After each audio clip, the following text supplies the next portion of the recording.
আরে মতিউল্লাহ না, এ কি ব্যাপার ভাই? তুমি খুব দুশ্চিন্তায় মনে হচ্ছে।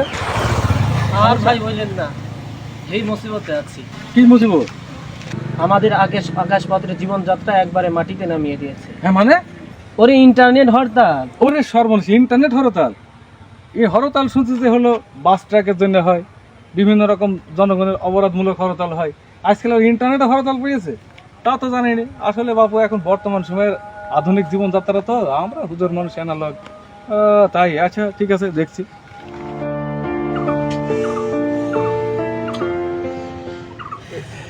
মনে হচ্ছে ও ভাই, কি সমস্যা? তুমি কাঁদছো কেন? কেউ কি মারা গিয়েছে নাকি কোনো দুঃসংবাদ? আর ভাই বললেন না, আজ 7-8 দিন ধরে আমার শ্বশুরের সাথে কথা হয়নি। আর শ্বশুরের সাথে কথা বলতে কি সমস্যা? আরে আমার শ্বশুর বিদেশ থাকে। হয়তো বিদেশ থেকে তো কথা বলো, কি হয়েছে? আরে ইন্টারনেট হরতালে দিলে আমার শ্বশুরের সাথে কথা হচ্ছে না। আর কতদিন ধরে শ্বশুরে দেখি না, শ্বশুর আব্বা। কি সমস্যা? ওই ভাই তখন বললো যে ইন্টারনেট হরতাল, এই ভাই বলছে। বিষয়টা তো বুঝলাম না, একটু দেখে দিনে খুঁজে খুঁজে।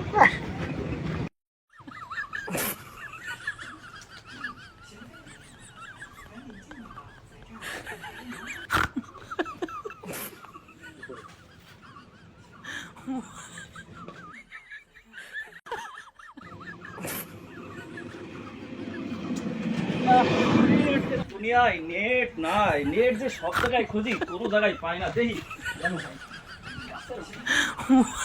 আরে একটু এই একটা হ্যাঁ, এই ওয়াজটা ডাউনলোড হয়ে গেলেই আজকে জমায় আলোচনা করি। ধরো ধরো ধরো। না হয় না, এই দুনিয়ার হবে না, হবে না।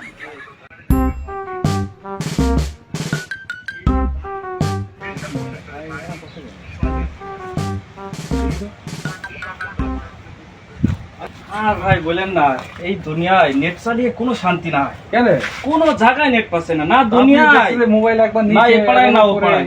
আর ভাই বলেন না, আজকে জুমার দিন মনে করলাম জুমায় একটু আলোচনা করবো, একটু ওয়াজ ডাউনলোড দেবো, বিষয় ভিত্তিক আলোচনা, কোনো জায়গায় হলো না।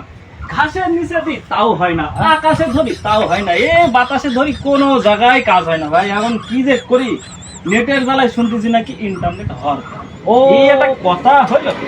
এই জন্য পিছনে দুই ভাইকে দেখলাম, ওরা অবশ্যই ইন্টারনেট আইসে রে, এক দাগ পুরা নেট চলে আসছে, পুরা এক দাগ। আজই বেলা সব কিছু নেটের জামানায় উপরে উঠে পড়েছে। আইসে আচ্ছা, ইন্টারনেট বড় মুসিবতে আছি। আর আমি গেলাম। পাইছি রে, পাইছি। এই আইছে রে, আইছে।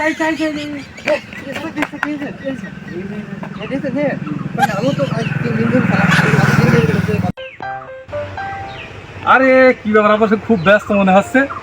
আচ্ছা ভাই, আপনার যে লাফিয়ে ছুটে চলে আসছে, মনে হইলে হুজুর ডাকলে কি হয়েছে কি? আরে ভাই নেট পেয়েছি।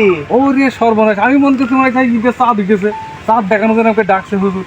আজই নেট পেয়েছে, নেটটা তো পুরাতন কিছু তো না, এই নতুন কিছু না, পুরাতন জিনিস, তাই না? ভাই আজ 7 দিন ধরে শ্বশুরের সাথে কথা হয়নি, এখন শ্বশুরের সাথে কথা বলবে। হ্যালো শ্বশুর আব্বা, কেমন আছেন? মানুষ তাহলে ইন্টারনেটে কি পরিমাণে বিধি ব্যস্ত, আজিব ব্যাপার। যে তো মডার্ন জামানায় দেখছি ইন্টারনেট ছাড়া চলতেই পারবে না। বাপু, তাহলে আমরা তো হুজুর মানুষ আনালাগ জীবন আছে কেন? এই ইন্টারনেটের কি মজা ছিল দেখার দরকার তো। আসলে ইন্টারনেট নিয়ে এখন আমাকে ঢুকা লাগবে, ঘাটা লাগবে। আসলে নেটটা কি ভালো করে কিছু মানুষের পরামর্শ নিতে হবে।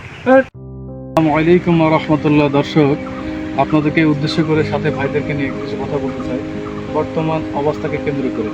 আসলে কি নেট নিয়ে যে ধরনের সমস্যার সম্মুখীন আমরা হয়েছি, আমরা দেখতে পাচ্ছি আর কি। ব্যবসায়িক যারা, তারাও সমস্যায় আছে, চাকরিজীবী তারাও সমস্যায় আছে, যারা অফিসিয়াল লোক তারাও সমস্যায় আছে, যারা পড়াশোনা লাইনে আছে স্টুডেন্ট, তাদের সমস্যার মধ্যে আছে।